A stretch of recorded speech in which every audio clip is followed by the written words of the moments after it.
If someone damaged you on purpose, I want you to hear me clearly.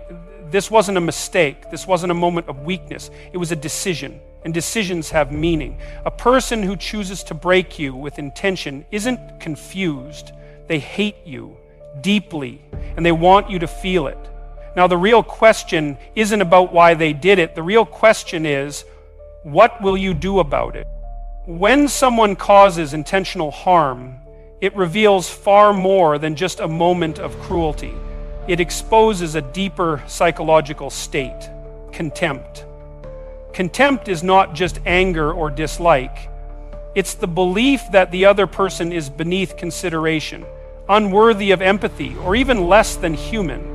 And once that belief takes root in someone's heart and mind, it becomes fertile ground for destructive behavior. People don't damage others intentionally unless they've first stripped them of value in their internal framework.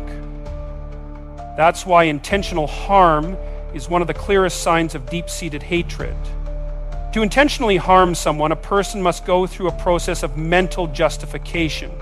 They don't just act, they rationalize the act beforehand. They tell themselves stories. They deserved it. They're weak.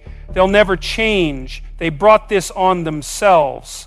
These internal narratives are not innocent. They're weapons crafted in thought before they ever strike in reality. And what fuels these narratives is contempt, a cold dismissal of another person's dignity and worth. Anger might come and go, but contempt lingers. It festers. It builds a narrative of superiority in which the other person becomes a target for humiliation or destruction. This mindset is fundamentally dangerous because it severs the ties of human empathy. When you no longer see someone as worthy of compassion or understanding, it becomes far easier to justify doing them harm. That harm might be verbal, psychological, reputational, or even physical, but in every form, it is rooted in the same seed. The person has been devalued in the mind of the attacker. They are seen not just as flawed, but as deserving of pain. That is the logic of contempt. And here's what's most terrifying about it. It can be masked. Contempt doesn't always look like rage or open hostility. Sometimes it comes dressed as passive aggression, silence, sabotage, or false concern. A person who secretly loathes you might still smile to your face, but their actions will tell the truth. The manipulation, the subtle cruelty, the sabotage behind the scenes, those are signs of a deeper moral rot. Because contempt doesn't always seek justice, it seeks destruction. And it doesn't necessarily want to be caught. It wants to harm while remaining untouchable. When someone has reached that place where they can willfully cause damage and still sleep at night, you're not dealing with a momentary lapse in judgment. You're dealing with a conscious decision to harm. And that decision doesn't happen in a vacuum. It's built on a foundation of contempt, layer by layer, thought by thought. By the time the damage is done, the person doing it has already convinced themselves that you deserved to be broken. Intentional harm is not a random event. It's a reflection of how someone truly sees you, or rather, how they don't. And once someone's contempt has reached that depth, it's a sign that you're not safe in their presence because they've already decided you're not worth protecting. Manipulation is one of the most deceptive and damaging forms of betrayal because it is rarely impulsive. It is carefully thought out, layered in false kindness or emotional games, and designed to benefit the manipulator at the expense of someone else's clarity, security, or trust.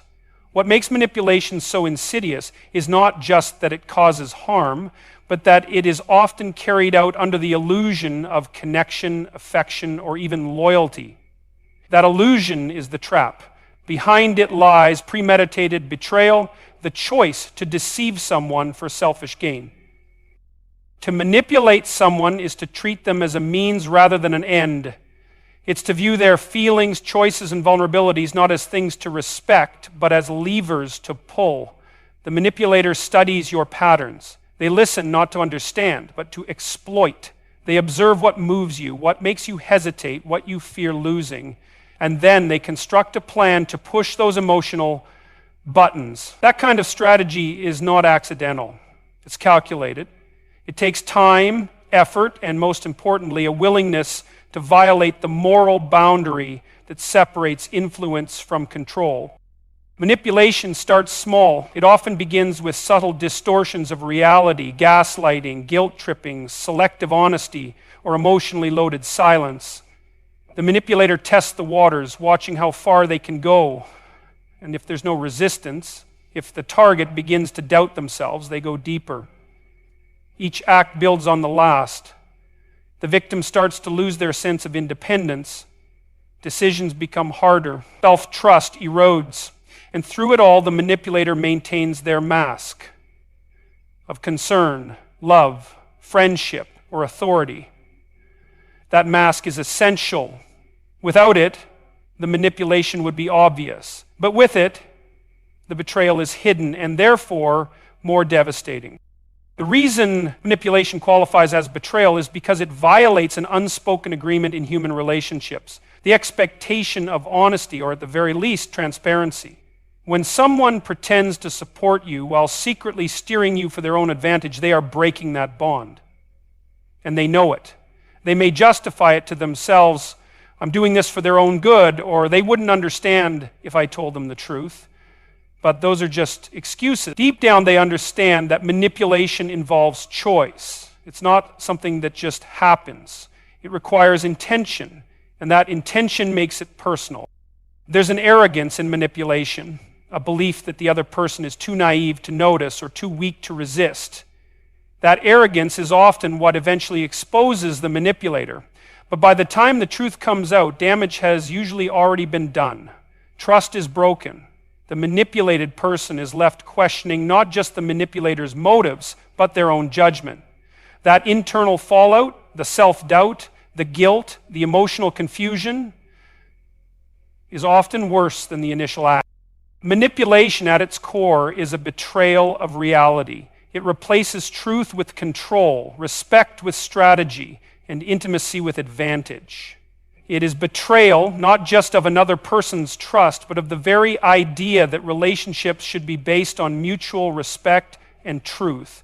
And when someone manipulates you, they are not just lying to you, they are deciding that your autonomy is theirs to use. When someone truly harbors ill intent toward you, they don't waste time attacking what's superficial. They go straight for the core. What you love, what you've built, what defines you. They target what you value most because they understand, either consciously or instinctively, that the greatest damage is done not by physical force, but by emotional precision. This is not a random act of cruelty. It's an intentional effort to unmake you from the inside out. And that's what makes it so destructive. People who act from hate or deep resentment know that to hurt you effectively, they must strike at the things that give your life meaning. That could be your family, your career, your sense of purpose, your faith, or your self-respect. They look for what anchors you, and then they chip away at it. Not because it's easy, but because it's effective. It destabilizes you. It throws you into a state of doubt, confusion, or despair. And that's the goal. They don't want to just wound you. They want to unravel you. This kind of attack is often strategic and emotional. If you value loyalty, they betray you. If you value honesty, they lie convincingly. If you value reputation, they smear it. And often, they don't do it loudly. They operate in shadows through whispers, small actions, and subtle sabotage. They understand that if they can get to what you care about most, they don't need to scream or lash out. They just need to touch the right nerve. The psychological impact of this kind of targeting is profound. It forces you to question your own values. You may begin to wonder, why did I care so much? Was I too vulnerable? Should I stop trusting people? These are natural reactions, but they're also part of the damage. The attacker wants you to not only suffer the loss of what you love, they want you to lose your belief in loving anything at all. That's when they win. The most chilling part is that this tactic often comes from people who are or were close to you. Strangers don't usually have access to your most valued areas of life, but those who know you intimately, who have seen what you cherish, are in the perfect position to exploit it.